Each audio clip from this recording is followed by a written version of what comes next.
आ रही है। और बड़ी खबर मिलिटेंसी मुखालिफ ऑपरेशन की है। जम्मू कश्मीर पुलिस की तरफ से एक और बड़ा दावा पेश कर दिया गया है और दावे में यह साफ कर दिया गया है कि जम्मू कश्मीर पुलिस ने उस मतलूब तरीन मिलिटेंट कमांडर की गिरफ्तारी जम्मू सूबे से की है जिस पर कई बीजेपी वर्करों के मारे जाने का इल्जाम है।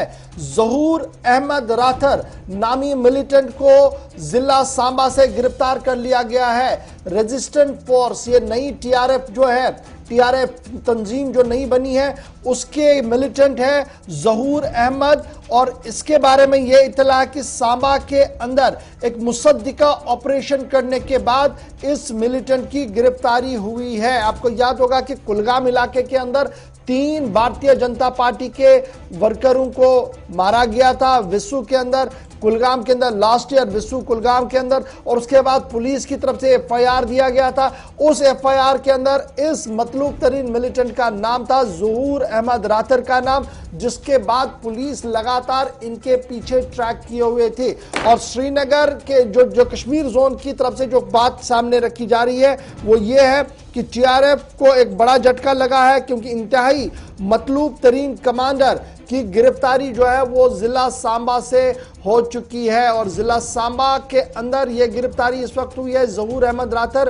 पर। यह इल्जाम है कि उन्होंने भारतीय जनता पार्टी के 3 वर्करों की हलाकत की है। और भारतीय जनता पार्टी के जिन 3 वर्करों को मारा गया था, फिदा हुसैन यत्तू, उमर रशीद बेग और उमर रमजान हज्जाम, ये वाईके पोरा के रहने वाले थे। और लास्ट ईयर यानी पिछले साल 29 अक्टूबर के आसपास उनकी हिलाकत हुई थी। उसके बाद ही ये मिलिटेंट का नाम जो है वो सामने आया था। और इस वक्त पुलिस राय की तरफ से हमें कंफर्म कर दिया गया है कि टीआरएफ के मिलिटेंट को गिरफ्तार किया गया है सांबा से। सीधे सांबा चलते हैं जहां से ऋषि खजूरिया इस वक्त हमारे साथ है। ऋषि, ऑपरेशन किस एरिया में किया गया और क्या कुछ तफसीलात आपके पास है? देखिए, बिल्कुल ये बड़ी अपडेट जो है वो सांबा जिला से सामने आ रही है, जिसमें ज़हूर अहमद राथर की गिरफ्तारी कर ली गई है। इस मिलिटेंट की अगर बात करें तो ये टीआरएफ के साथ ताल्लुक रखता है, लश्कर तोयबा का। और उसी के साथ साथ आपको बता दें कि जो हमें जानकारी मिल पाई है पुलिस के अनुसार, तो ये देर रात को यहां पर एक सर्च ऑपरेशन चलाया गया है बड़ी ब्राह्मणा के तेली बस्ती इलाके में। और वहीं पुलिस और एसओजी ने इस पूरे ऑपरेशन को अंजाम दिया है और इस मिलिटेंट की गिरफ्तारी की है, जो कि पिछले साल इसने 3 बीजेपी वर्कर्स की हत्या की है कश्मीर में, और उसी के साथ साथ एक पुलिसकर्मी की हत्या की है। तो ये सारी जानकारी हमें अभी तक मिल पाई है, लेकिन बड़ी ब्राह्मणा के तेली बस्ती इलाके से अब इसकी गिरफ्तारी जो है वो कर ली गई है।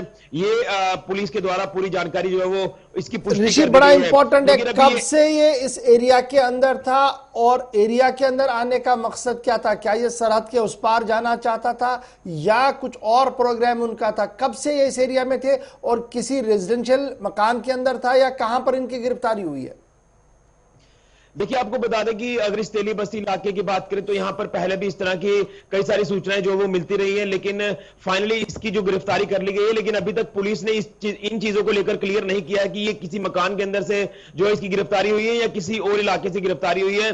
लेकिन जिस तरह से पिछले कुछ दिनों से लगातार जो गतिविधियां हैं वो सांबा जिला में देखी जा रही है, चाहे वो अंतर्राष्ट्रीय सीमा की अगर बात करें तो वहां पर भी इन्फिल्ट्रेशन की कई सारी अटेम्प्ट देखी जा रही है। और नरवाल इलाके से, उसी के साथ जीवल इलाके से और कुंजवानी इलाके से भी जो मिलिटेंट की धरपकड़ हुई है। तो साफ अंदेशा लगाया जा रहा है कि कहीं ना कहीं ये जम्मू में भी इस तरह का माहौल जो है वो खराब कर सकते थे। लेकिन जो 3 बीजेपी के वर्कर्स की हत्या की थी पिछले साल और वहां से ये भागकर यहां बड़ी ब्राह्मणा के तेली बस्ती इलाके में छुपा हुआ था, ये कब से छुपा हुआ था इसकी पुष्टि में भी थोड़ी देर के बाद जो है वो कर दी जाएगी। एसएसपी सांबा से हम लगातार राब्ता करने का प्रयास कर रहे हैं, तो वो भी ये सारी जानकारी जो वो हमें पूरा पहुंचाने का प्रयास कर रहे हैं। लेकिन अभी तक ये करना मुश्किल है कि ये इसकी किस इलाके से यानी किस रेजिडेंट से इसकी गिरफ्तारी हुई है। बहरहाल तेली बस्ती इलाके का जो नाम है ये सामने आया है, ये बड़ी ब्राह्मणा का इलाका है। बहुत शुक्रिया ऋषि, आप डिटेल्स कलेक्ट कीजिए।